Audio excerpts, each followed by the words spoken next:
جبکہ ہر طرف سوکھا پڑا ہوتا اور لوگوں کو اپنے جانوروں سے ایک قطرہ دودھ تک نہ ملتا تھا۔ لہٰذا میرے قبیلے والوں نے اپنے چرواہوں سے کہا کہ تم لوگ بھی اپنے جانوروں کو اسی طرح اسی جگہ پر چراؤ جہاں حلیمہ کی بکریاں چرتی ہیں، مگر یہاں چراگاہ یا جنگل کا کوئی دخل ہی نہ تھا۔ یہ تو رحمت للعالمین محمد صلی اللہ علیہ وسلم کی برکت کا فیض تھا، جس کو میں اور میرے شوہر کے سوا میری قوم کا کوئی شخص نہ سمجھ سکتا تھا۔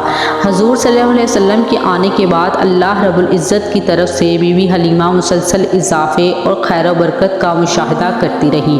حضور صلی اللہ علیہ وسلم نے ابتدائی 2 سال حلیمہ سعدیہ اور ان کے شوہر حارث کی گود میں گزارے۔ 2 سال کا عرصہ گزر جانے کے بعد حضور صلی اللہ علیہ وسلم کی نشوونما اور تندرستی کا حال دوسرے بچوں سے اتنا اچھا تھا کہ 2 سال میں ہی آپ خوب اچھے بھلے معلوم ہونے لگے تھے۔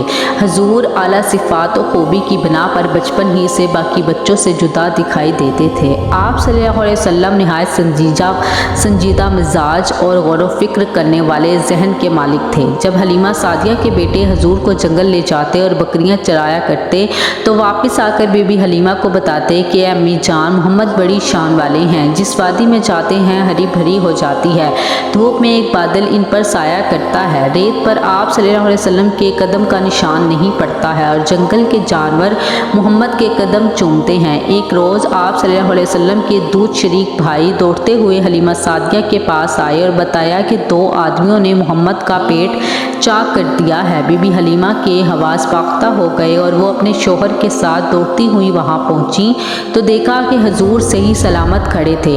جب حضور سے پوچھا گیا تو آپ کو کیا ہوا تھا تو آپ صلی اللہ علیہ وسلم نے بتایا کہ سفید کپڑے والے 2 آدمی آئے تھے، انہوں نے مجھے لٹا کر میرا سینہ چاک کر دیا اور اس کے اندر سے ایک خون کا لوتھڑا نکالا، پھر اسے سونے کی ایک تشت پر رکھ دیا، آب زمزم سے دھویا، پھر اسے اسی طرح اپنی جگہ رکھ کر سینہ بند کر دیا۔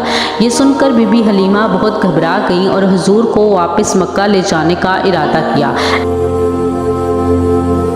لہٰذا جب حضور صلی اللہ علیہ وسلم کی عمر 4 یا 5 برس ہوئی تو حلیمہ سعدیہ آپ صلی اللہ علیہ وسلم کو مکہ واپس لے آئیں اور آپ کی والدہ بی بی آمنہ کے سپرد کر دیا۔ یہاں حضرت ایمن جو آپ کے والد ماجد کی باندھی تھی، حضور صلی اللہ علیہ وسلم کی پرورش اور خدمت گزاری میں مصروف رہنے لگیں۔ ایمن ہی حضور صلی اللہ علیہ وسلم کو کھانا کھلاتی، کپڑے پہناتی، کپڑے دھوتی اور تمام ضروریات کا خیال رکھا کرتی تھی۔ رسول اللہ صلی اللہ علیہ وسلم ایمن کی محبتوں اور خدمات کو ہمیشہ یاد کیا کرتے تھے اور فرمایا کرتے تھے کہ ایمن ماں کے بعد میری ماں ہے۔ ابھی حضور کو اپنے والد کے سائے سے محرومی کا شعور بھی نہ تھا کہ آپ کی والدہ بی بی آمنہ بھی وفات پا گئی، لہٰذا اب آپ کی پرورش کی ذمہ داری آپ کے دادا جناب عبد المطلب نے لے لی۔ جناب عبد المطلب کو اپنے پوتے سے نہایت ہی محبت اور لغوت تھی۔ عبد المطلب اکثر آپ کو اپنی گود میں بٹھاتے اور فرماتے تھے کہ اس بچے کا مقام بلند ہے، یہ سید و سالار ہوگا۔ پھر آپ صلی اللہ علیہ وسلم کو آغوش میں لے کر اپنے پاس بٹھاتے اور محبت سے آپ کو چومتے۔ جب حضور صلی اللہ علیہ وسلم کی عمر 8 برس کی تھی تو ایک دن اپنے دادا کی چارپائی کے پاس بیٹھ کر زارو قطار رونے لگے، کیونکہ اس یتیم پوتے کے سرپرست اور واحد سہارا عبد المطلب بھی وفات ہو گئی۔ جناب عبد المطلب نے موت کے وقت اپنے اس 8 سالہ یتیم پوتے کو اپنے بیٹے ابو طالب کے حوالے کر گئے۔ اللہ رب العزت کی طرف سے رسول اللہ صلی اللہ علیہ وسلم کو یتیم رکھنے کی بہت ساری حکمتیں تھیں۔ مثلاً یتیمی میں انسان خود کو بالکل تنہا محسوس کرتا ہے، لہٰذا اس اکیلے پن کی وجہ سے حضور صلی اللہ علیہ وسلم نے اللہ رب العزت سے تعلق جوڑا۔ ایک یتیم کی زندگی تنگی اور پریشانیوں سے بھری ہوتی ہے، لہٰذا ایک یتیم شخص تمام تر مشکلات سے گزرتا ہے اور اس کے اندر احساس ذمہ داری اور مختلف صلاحیتیں پیدا ہوتی ہیں۔ ان مشکلات اور تکلیفوں کی وجہ سے ہی یتیم شخص دوسروں کے مقابلے میں زیادہ حساس اور رحم دل ہو جاتا ہے۔ لہٰذا محمد صلی اللہ علیہ وسلم کو یتیم رکھ کر اللہ رب العزت نے آپ کے اندر اس طرح کی بے شمار خصوصیات و کمالات پیدا کر دیے۔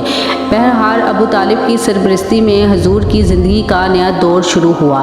8 سال کی عمر میں جبکہ بچے دنیا کی اونچ نیچ سے بے خبر کھیلوں میں مگن ہوتے ہیں، حضور دن بھر بکریوں کی رکھوالی کرتے، جنگل میں انہیں چرانے لے جاتے، دوپہر کے کھانے میں بیر کھا کر اپنے پیٹ بھرتے تھے اور گھر کے چھوٹے چھوٹے بڑے کام کاج کر کے اپنے چچا ابو طالب کا ہاتھ بٹاتے تھے۔ اگرچہ ابو طالب نے کبھی بھتیجے اور اپنے بچوں کے درمیان فرق نہ کیا اور دونوں میاں بیوی نے حقیقی بیٹے کی طرح حضور کی پرورش کی۔ حضور 8 سے 9 سال کی عمر میں ہر صبح شہر سے باہر نکل جاتے اور شام تک اکیلے صحرا میں رہتے تھے۔ اکثر اوقات کھلے آسمان اور بادلوں پر نظر جمائے رکھتے اور سورج ڈھلنے سے پہلے مویشیوں کو لے کر واپس آبادی میں لوٹ آتے تھے۔ ابو طالب ایک تاجر تھے، لہٰذا محمد صلی اللہ علیہ وسلم کی عمر جب 12 سال کی تھی تو آپ انہیں تجارت کے سلسلے میں اپنے ساتھ ملک شام لے گئے۔ شام کے شہر بصرہ کے نزدیک ان کا قافلہ ٹھہرا۔ روایت ہے کہ جب اس جگہ ان کے کارواں نے پڑاؤ ڈالا وہاں بحیرہ نامی ایک راہب رہتا تھا۔ بحیرہ نے دیکھا کہ جس درخت کے نیچے قافلہ ٹھہرا ہے اس کی ٹہنیاں خود بخود جھک گئی ہیں۔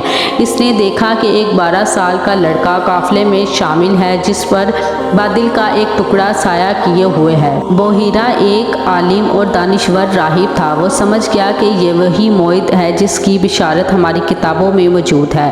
وہ ابو طالب سے ملا اور ان کو نصیحت کی کہ اپنے بھتیجے کی پوری نگرانی کرے۔ یہ وہی بچہ ہے جس کا ذکر ہماری آسمانی کتابوں میں موجود ہے۔ بحیرہ نے ابو طالب سے کہا کہ انہیں یہاں سے واپس مکہ بھیج دو اور شام نہ لے جاؤ کیونکہ یہودیوں سے خطرہ ہے۔ لہٰذا ابو طالب نے چند غلاموں سمیت حضور صلی اللہ علیہ وسلم کو مکہ واپس بھیج دیا۔ ابو طالب کا بیان ہے کہ میں نے کبھی بھی نہیں دیکھا کہ محمد کبھی کسی سے کوئی جھوٹ بولا ہو یا کبھی کسی کو دھوکہ دیا ہو یا کبھی کسی کو کوئی تکلیف دی ہو یا کبھی کوئی بےہودہ بات کی ہو۔ حضور ہمیشہ خوش اخلاق، نیک اتوار، نرم گفتگو، بلند کردار اور اعلیٰ درجے کے پارسا اور پرہیزگار رہے۔ رسول پاک صلی اللہ علیہ وسلم بچپن میں تمام بچوں سے مختلف طبیعت کے مالک تھے۔ آپ صلی اللہ علیہ وسلم نے باقی بچوں کی طرح شرارتیں اور شوخیاں نہ تھیں، بلکہ آپ صلی اللہ علیہ وسلم بچپن ہی سے اس کائنات کے نظام پر غور و فکر کیا کرتے تھے۔ حضور صلی اللہ علیہ وسلم کی جس معاشرے اور سماج میں پرورش ہوئی اور جہاں آپ صلی اللہ علیہ وسلم نے اپنا بچپن اور جوانی کا وقت گزارا، اس میں زناکاری، فحاشی، شراب نوشی، سود، ناچ گانا اور ہر قسم کی برائیاں زور پر تھیں۔ ایسے معاشرے میں تمام تر برائیوں سے محفوظ رہنا اور کسی معمولی سے معمولی برے عمل سے اپنی سیرت کو داغدار نہ ہونے دینا، یہ ایک غیر معمولی بات ہے۔ اسی امید کے ساتھ کہ آپ کو ہماری ویڈیو اچھی لگی ہوگی، اور اگر آپ کو ہماری ویڈیو اچھی لگی تو ہمارے چینل کو ضرور سبسکرائب کریں اور بیل آئیکن کے بٹن کو بھی دبا دیجیے گا تاکہ ہر نئی آنے والی ویڈیو آپ لوگوں تک پہنچ سکے، اور اس ویڈیو کو اپنے دوستوں اور رشتہ داروں کے ساتھ بھی ضرور شیئر کریں۔ اسی کے ساتھ میں آپ لوگوں سے اجازت چاہتی ہوں۔ اپنا اور اپنے پیاروں کا بہت خیال رکھیں اور اللہ اور اس کے رسول صلی اللہ علیہ وسلم سے بہت محبت کیجیے گا۔ خدا حافظ۔